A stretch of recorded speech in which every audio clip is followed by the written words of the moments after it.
Page of Swords reversed. The reversed Page of Swords can sometimes represent a literal person in your life. This can be someone younger than you, who may have a tendency to stick his or her nose in where it doesn't belong. If so, don't hesitate to draw boundaries. In general, the reversed Page of Swords tells you that you simply can't plan for everything. Unexpected occurrences are part of life and you shouldn't beat yourself up because of them.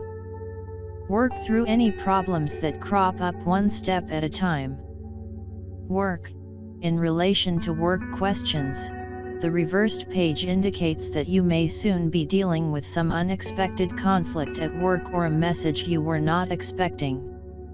Neither is necessarily a bad thing, just take a few minutes to think before you respond. If you're seeking work, know that some employers are very likely to do intensive background checks before hiring you.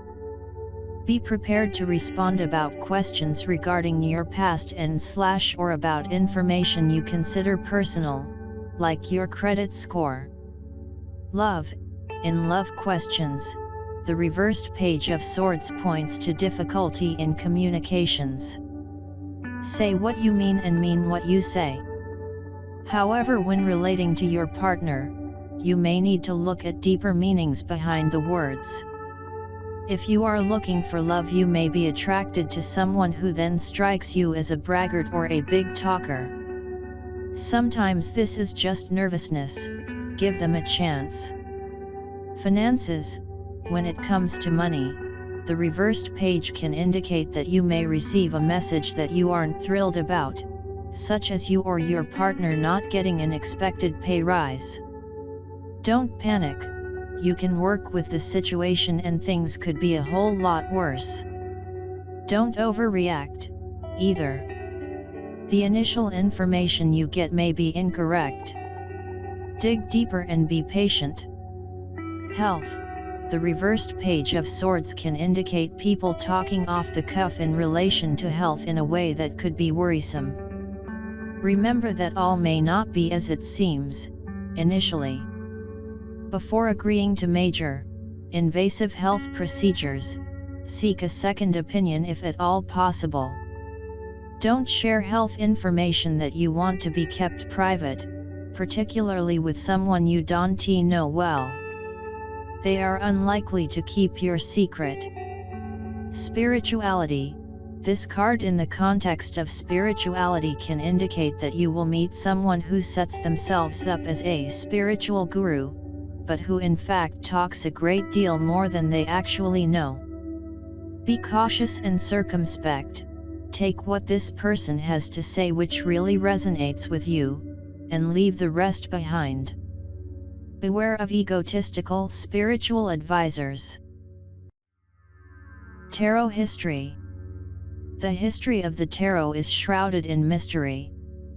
Very little in the way of concrete information is known about its origin, although many things have been written about it. We will probably never know the truth, as fact and fiction seem to be irrevocably mixed nowadays. The tarot originated in northern Italy in the early 15th century, sometime between 1420 to 1440. Despite the fact that it is often attributed to originating from China, Egypt, India, or Morocco, to name just a few, there is absolutely no evidence that this is the case. Nor, as is often quoted, is there any evidence whatsoever that the tarot was brought to Europe by the Romanis. The name tarot is often attributed to being Egyptian, Hebrew, or Latin. This is not the case. The earliest names are all Italian in origin. The cards were originally called carte de triomphe. Around 1530 the word tarocchi began to be used to differentiate them from a new game of triumphs that was in vogue at the time. The etymology of this new word is unknown. The German variant was known as tarot and the French tarot. The symbolism for the tarot is drawn from the culture of medieval and Renaissance Europe. The tarot subjects are distinctive to European Christendom. The symbolism does not come from Egypt or any of the other exotic locales often mentioned. It is often stated that modern-day playing cards evolved from the tarot. This is not the case. Modern-day playing cards came to Europe courtesy of Islam. They were an adaptation of the Islamic Mamluk cards. They appeared quite suddenly in many different European cities between 1375 and 1378. These early cards had suits of cups, swords, coins, and polo sticks, and courts consisting of a king and two male underlings. The tarot adds the Fool, the trumps, and a set of queens to this system. Sometime before 1480, the French introduced cards with the now familiar suits of hearts, clubs, spades, and diamonds. The Joker is not original to either the early form of modern-day cards, or to the tarot, but instead originated in the USA around 1857 and was used as a wild card in poker as well as the highest trump in euchre.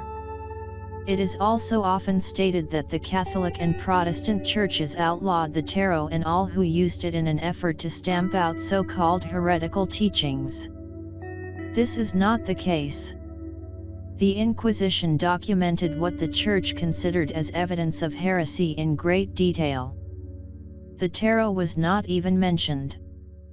After the Reformation, less controversial images for the Pope and Papess were substituted by card makers as the Church had objected to the original images. It is often said that the tarot was not used as a divination tool prior to 1781. The tarot was used as early as the 16th century to compose poems describing personality characteristics. There is historical evidence that in one case at least these verses were presented as relating to the person's fate. In other words, divination. Divinatory meanings were assigned to the tarot in Bologna in the early 1700s, and this is the first unambiguous evidence of tarot divination. Ordinary playing cards were connected with divination as early as 1487. It is not unreasonable to think that the tarot was also. The tarot has often been attributed with being a pillar of Western esoterica occultism. This is certainly not the case. The first occult writers to discuss the tarot were Court de Gobelin and the Comte de Melot in 1781. The tarot was not mentioned in any occult work for the first 350 years of its existence. The terms Major Arcana, Minor Arcana, High Priestess, and Hierophant are anachronistic when referring to the older tarot decks. The historically appropriate terms are the trumps and the fool, the suit cards, Papess or Popess, and Pope.